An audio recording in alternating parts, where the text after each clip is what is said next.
I never imagined that my father's funeral, the one place where grief should have united us, would become the stage for my public humiliation. Yet as I stood beside his casket, trying to steady my breath, my older sister Vanessa stepped closer, her lips curling into a smile that didn't belong at a funeral.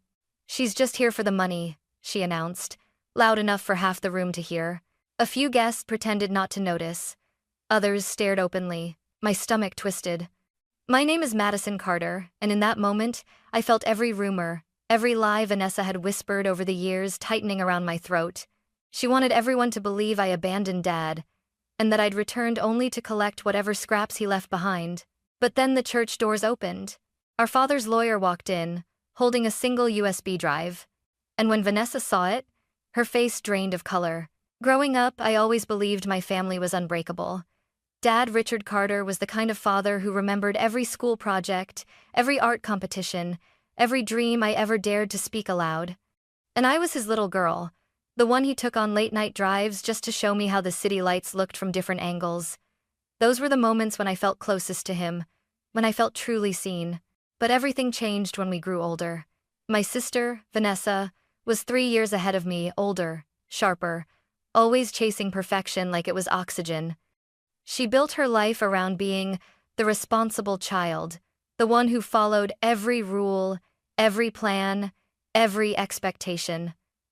And for a long time, Dad praised her for it.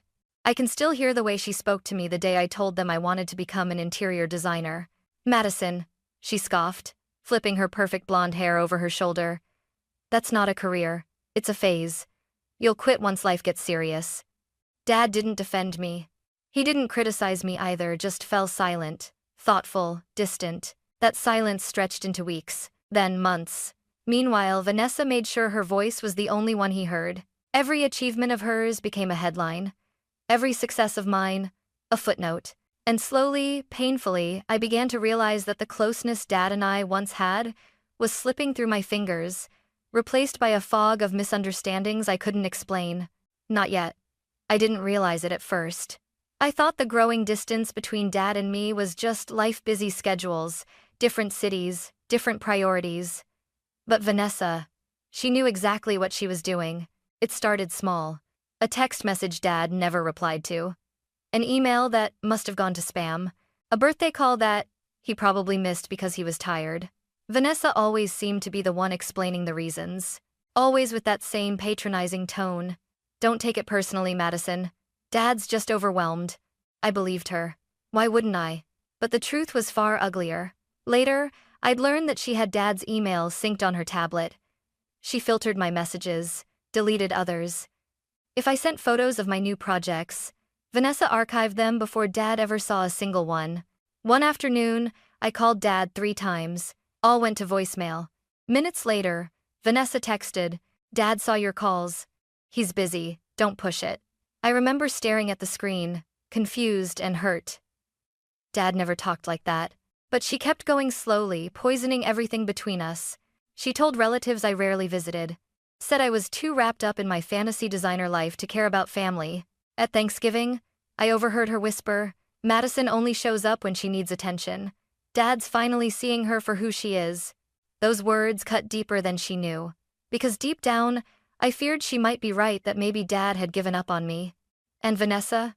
She wore that knowledge like a crown, ready to destroy me the moment she needed it most. I was sketching a layout for a client when my phone rang. The name on the screen wasn't Vanessa. It wasn't a relative. It was David Whitmore, my father's longtime attorney. "Madison." His voice was low, strained. "I'm afraid I have difficult news." For a moment, the world seemed to freeze around me. My pencil slipped from my fingers. "Your father passed away last night." I didn't speak. I couldn't. My ears rang, my lungs tightened, and all I could hear was the echo of the countless messages he'd never answered, messages I had always blamed myself for. I didn't even know he was sick," I whispered. David hesitated. "That's something we'll need to discuss later." The weight of those words, heavy and ominous, settled into my chest. He knew something I didn't. I hung up and immediately called Vanessa. She answered on the 3rd ring, sounding irritated, not heartbroken. "What?" she snapped. "You didn't tell me Dad was ill," I choked out. She sighed dramatically. Oh, don't be so dramatic, Madison. Dad didn't want everyone fussing over him. Everyone? Or just me? And why didn't you call me when he died? I asked. Her answer sliced through me. Because there was nothing you could have done. Everything's handled. Just show up for the funeral and don't make a scene. Then she hung up. No condolences. No grief. No acknowledgement that we'd just lost our father. When I arrived in our hometown 2 days later, I drove straight to the house, our childhood home. But Vanessa met me at the front door, arms crossed, blocking the entrance. The house is full, she said flatly. Relatives are staying here. You should book a hotel. This is our father's home, I whispered. It was, she corrected. Don't make this harder than it needs to be. Then she closed the door slowly, deliberately leaving me standing alone on the porch where Dad used to wait for me every summer. For the first time in my life, I felt like I wasn't part of the family anymore. I arrived at the church early, clutching a bouquet of white lilies, Dad's favorite. The sanctuary was quiet, the stained glass windows casting soft colors across the pews. I placed the flowers gently beside his casket and rested my hand on the polished wood. Hi, Dad, I whispered, my voice trembling. I'm sorry I wasn't. I'm sorry. Before I could finish, I heard heels clicking sharply behind me. Vanessa. She stopped beside me, her arms folded, eyes cold. Well, she said. Look who finally decided to show up. Vanessa, please, not here. But she stepped closer, lowering her voice only enough to make it intimate, almost intimate enough to sound crueler. You didn't care when he was alive. Don't act like you care now. My chest tightened. That's not true. You know that's not mine. Oh, trust me, she cut in. Everyone here knows why you came. As guests began to enter, she motioned subtly toward me, whispering to our aunts, cousins, anyone within reach. I saw the way their expressions shifted. Pity, suspicion, judgment. One cousin murmured, "She didn't even visit him once this year?" Another said, "I heard she didn't call him on his birthday." Every word hit harder than the last. All lies. All planted by Vanessa. During the service, she sat proudly in the front row, shoulders straight, the devoted daughter. I sat alone, halfway back, feeling like an intruder at my own father's farewell.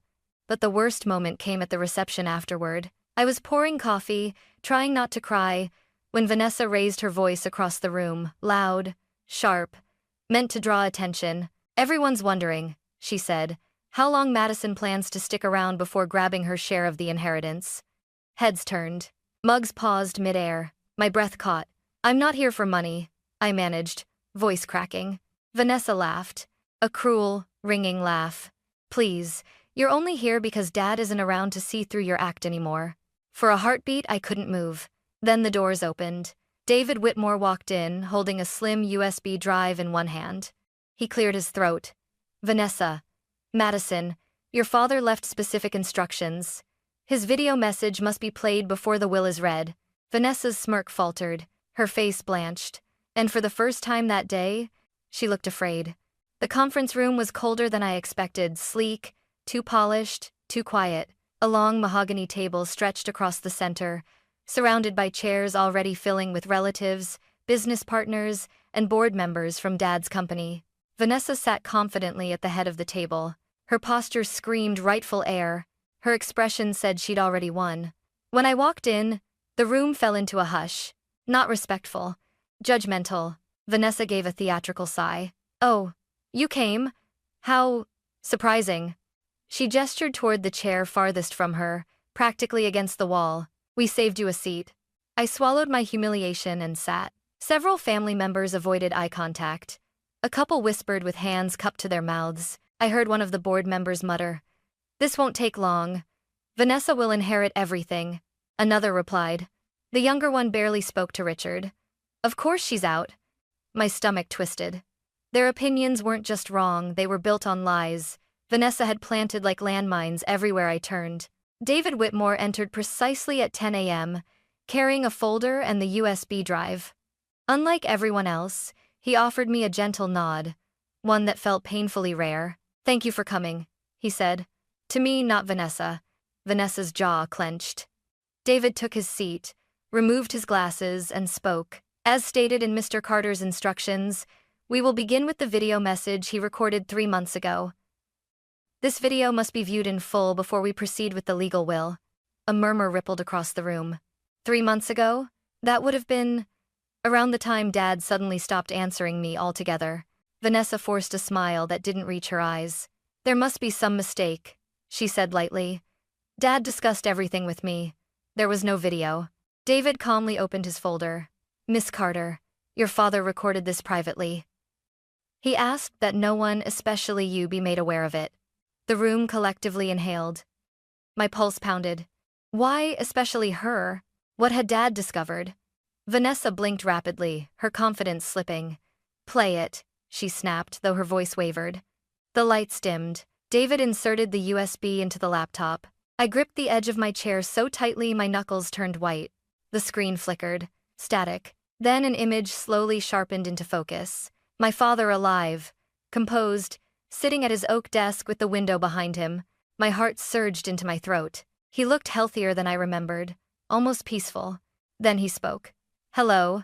If you're watching this, it means I'm no longer with you, and there are things I learned, truths I must reveal before my will is read. Vanessa froze. The entire room leaned forward. I held my breath, because whatever Dad was about to say would change everything. Dad's voice filled the room, steady, calm, heartbreakingly familiar. If you're watching this, he began, I want you to know I love both my daughters, but love doesn't blind me anymore. A ripple of tension swept through the room. Vanessa sat perfectly still, but her fingers twitched against the table, betraying the fear rising in her chest. Dad inhaled slowly. I need to address something I should have seen long ago. He reached to the side and lifted a small stack of papers, printed emails, screenshots, phone logs. When I first noticed Madison's messages disappearing, he said, I assumed it was a technical issue, until I found dozens of her emails in the archive folder. Unread, deleted, moved without my knowledge. Vanessa's breathing hitched. Barely audible, but I heard it. Dad continued. At first, I blamed myself, thought I'd overlooked them. But then I checked my phone records. I discovered that nearly every missed call from Madison had been marked as handled by someone else. He looked directly into the camera. Handled by you, Vanessa. A loud gasp shot across the room. Vanessa bolted upright. That's not true. He was confused. David raised a hand sharply. Miss Carter, you will remain silent until the video concludes. Her mouth snapped shut, but her eyes burned with panic. Dad's voice darkened. I hired a cybersecurity expert, and later a private investigator. What they found broke my heart. He lifted another paper this time, a printed report. For years, Madison reached out to me. She sent messages, photos of her work, invitations to her shows, and every one of them was intercepted by Vanessa. Deleted, altered, hidden. My throat tightened, tears blurred my vision. Dad continued, voice cracking just slightly. I thought Madison abandoned me. I thought she didn't care. I was wrong. Vanessa slammed her palms on the table. This is insane. She did abandon you. I told you. The video cut through her voice. No, Vanessa. You told me what you needed me to believe. The room fell into stunned silence. Dad leaned back, exhaustion visible even through the screen. But what hurt me most, he said softly, was hearing the way you spoke about your sister.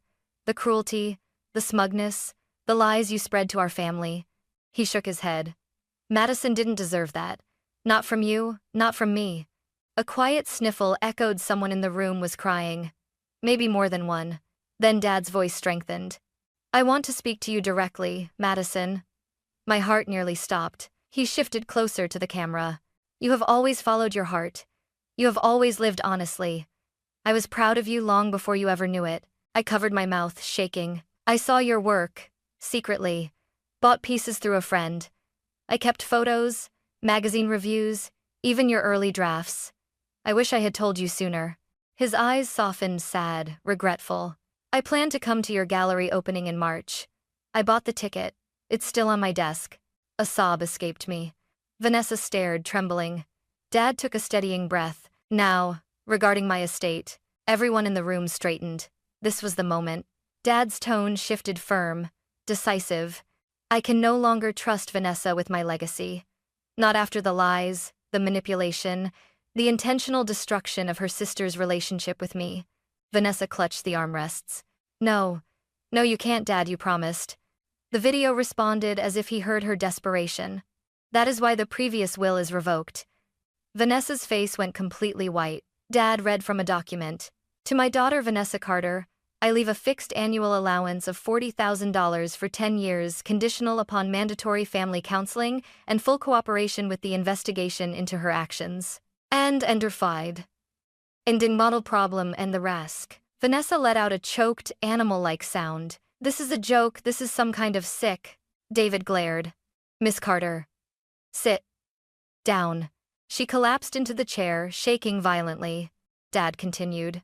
To my daughter, Madison Carter, I leave the entirety of my personal estate, my home, my investment portfolios, and 65% ownership of Carter & Co. My jaw dropped. The room erupted in whispers. Dad wasn't done. You may choose to lead the company, or appoint someone you trust. I want you to bring integrity back into our name. He gave a small, heartbreaking smile. You were never the disappointment, Madison.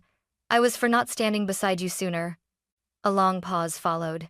I hope, wherever I am, you can forgive me. The screen flickered, and the video ended. Silence crushed the room. Then, Vanessa screamed. No, I won't accept this.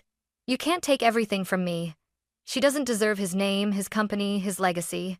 She lunged across the table toward me. Security rushed in. 2 men held her back as she kicked, clawed, shrieking. This was supposed to be mine. I sat frozen, tears streaming down my face, because for the first time in years, I finally heard Dad's real voice, his truth. And it shattered everything Vanessa had built, everything she'd stolen, everything she thought she was entitled to. The lie was dead, and so was the power she'd used to destroy me. This was the moment my life, and my family, changed forever. Vanessa's screams were still echoing down the hallway long after security dragged her out. The room remained frozen, no one moved, no one breathed. It felt like the entire world had cracked open and was waiting to see what would crawl out of the rubble. I wiped my face with trembling hands. David Whitmore cleared his throat. Ladies and gentlemen, we will now proceed with the written will. But no one was listening, not really. Everyone's eyes were on me. The same people who'd whispered I was a freeloading daughter now stared as if they'd misjudged a queen. I felt sick. When the meeting ended, board members approached cautiously. One woman, Mrs. Hughes, murmured, I'm so sorry, Madison. We didn't know. I wasn't ready to forgive. But I nodded politely. Others apologized too, some with genuine shame, others with that hollow tone of people afraid of losing their connections to power. Outside the conference room, I found Vanessa in the lobby. Her mascara streaked down her cheeks, her hair disheveled. She looked nothing like the flawless older sister who'd strutted through Dad's funeral just hours earlier. She glared at me with red, furious eyes. This isn't over, she whispered, voice shaking. You ruined me. I swallowed hard. You ruined yourself, Vanessa. My voice didn't sound like mine, strong, steady, final. I just didn't keep your secrets anymore. She opened her mouth to argue, but her lawyer appeared, tugging her away. The moment she was gone, my knees finally gave out. I sank onto one of the lobby benches, breath ragged, heart pounding in my ears. The realization hit me all at once. Dad had believed me. Dad had apologized. Dad had chosen me. And now, all of it, all, the grief, the lies, the inheritance, the broken pieces were mine to carry. I moved into Dad's house. The house Vanessa tried so hard to keep me from entering. The air smelled like cedar and old books. His slippers were still beside the bed. A half-read novel lay open on the armchair. Every room whispered memories. In the study, I noticed a drawer slightly open. Inside were printouts of my portfolio, magazine clippings about my exhibitions, photos from my college graduation, even sketches I didn't remember showing him. Dad had kept everything. My breath caught in my throat. Then I found the notebook, a leather-bound journal with Dad's initials on the cover. His handwriting filled the pages, dated entries, thoughts, regrets. One read, Madison's new collection, breathtaking. I wish I'd said that aloud. Another, Vanessa insists Madison doesn't call, but something feels wrong. And the last entry, dated 5 days before he died. Bought a ticket to New York. I'm going to surprise her. I want to fix this. If anything happens, she must know the truth. A sob tore through me. He tried. He really tried. I pressed the notebook to my chest and cried until I couldn't breathe. I met with the company board. Many were hesitant, but David backed me, and the will was indisputable. Carter & Co. became mine. I didn't pretend to be a real estate expert. I didn't pretend to be Vanessa. I hired ethical managers, launched internal audits, fixed the corner-cutting projects Vanessa had pressured the teams into completing. People slowly began respecting me not because I demanded it, but because I led differently. Better. With heart. Cousin Meg called first. Madison, I'm sorry. I believed Vanessa. I shouldn't have. A week later, Aunt Laura, we were wrong about you. Your father was proud of you. But forgiveness wasn't instant. Wounds need time. I accepted the sincere apologies and ignored the opportunistic ones. Vanessa never reached out. Word was she moved to Arizona with money from a friend, still insisting the will was manipulated, still painting herself as the victim. I didn't chase her. Some ties aren't meant to be repaired. And yet, in all the chaos, all the grief and healing and anger, one truth settled gently inside me. Dad didn't leave me his company. He left me a chance to heal what he broke, and what Vanessa tried to destroy.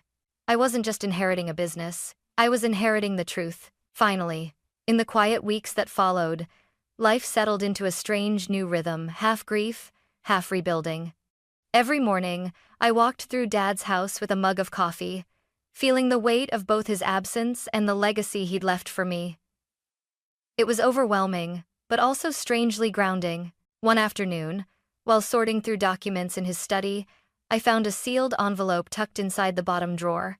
My name, Madison, written in Dad's handwriting. My hands trembled as I opened it.